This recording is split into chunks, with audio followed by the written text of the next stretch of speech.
Chères auditrices et chers auditeurs, à la demande d'une de mes patientes, j'ai choisi de vous parler des calculs urinaires et des petits moyens permettant de limiter le risque d'en souffrir.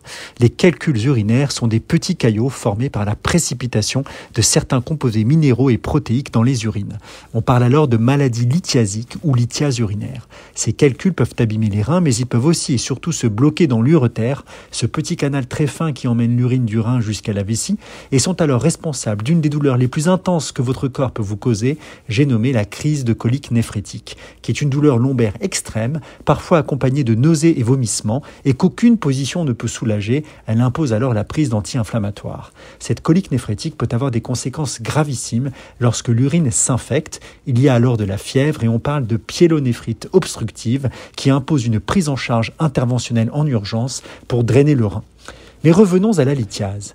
Elle peut être due à certaines maladies génétiques ou à des maladies endocriniennes, en particulier l'atteinte de petites glandes situées près de la thyroïde, que l'on appelle les parathyroïdes.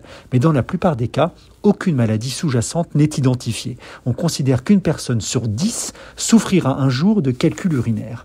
Et c'est la conjonction d'une alimentation trop riche, d'une hydratation insuffisante et souvent de petites prédispositions individuelles qui conduisent certains ou certaines à fabriquer des calculs.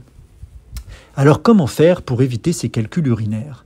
La première chose à savoir est qu'il n'existe pas vraiment de conseils robustes pour les personnes n'ayant jamais fait de calcul, en dehors de la règle de toujours maintenir une hydratation suffisante et de traiter une éventuelle carence en vitamine D. Les conseils diététiques s'adressent aux patients ayant déjà fait un ou plusieurs calculs et doivent être adaptés à l'analyse du calcul ou aux résultats des analyses urinaires du patient. Ainsi, les conseils diététiques sont différents selon le type de calcul et les anomalies biologiques retrouvées. Pour les calculs d'acide urique, par exemple, il faut éviter les aliments riches en purine, comme la viande rouge, les abats, la charcuterie, les crustacés, les poissons gras ou les œufs. Mais ces calculs ne représentent que 10% des calculs urinaires. Alors si vous ne savez pas ce que vous avez fait comme calcul, il serait bien dommage de se priver de brouillés, de pastrami ou de sardines.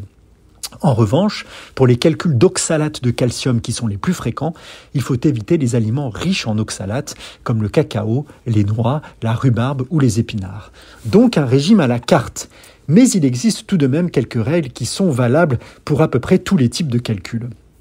La première règle est de s'hydrater suffisamment, je l'ai déjà dit, régulièrement, tout au long de la journée pour diminuer la concentration des composés lithogènes et éviter que leur précipitation ne conduise à la formation de calculs.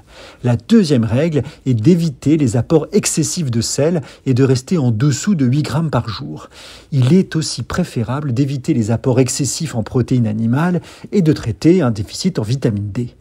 Ensuite, il est toujours utile de maintenir un apport suffisant de calcium, mais pas excessif. Il faut dans l'idéal ingérer entre 800 et 1000 mg par jour de calcium, ni plus ni moins, soit l'équivalent d'une portion de produits laitiers comme un morceau de fromage ou un yaourt. Et si vous préférez le lait végétal enrichi en calcium, les quantités de calcium sont souvent indiquées sur l'emballage et donc vous pouvez facilement mesurer vos apports avec un peu de calcul mental ou à l'aide d'une calculette et éviter ainsi de faire des calculs. Enfin, plusieurs études montrent l'intérêt du jus de citron qui apporte du citrate en grande quantité, ce qui permet d'éviter la formation des calculs. Il semblerait qu'un apport d'un demi-verre par jour soit très bénéfique. En revanche, il faut éviter le jus d'orange.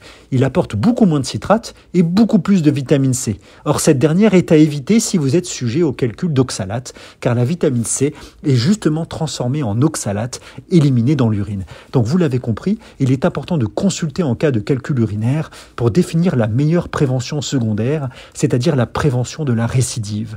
Car si la majorité des calculs s'éliminent tout seuls, il est parfois nécessaire de les casser par onde de choc externe ou de devoir opérer pour les détruire avec un laser et les retirer. Donc si vous pouvez suivre un régime simple pour les éviter, ce n'est clairement pas un mauvais calcul. Je vous remercie de votre écoute et je vous souhaite un très bon après-midi sur RCJ.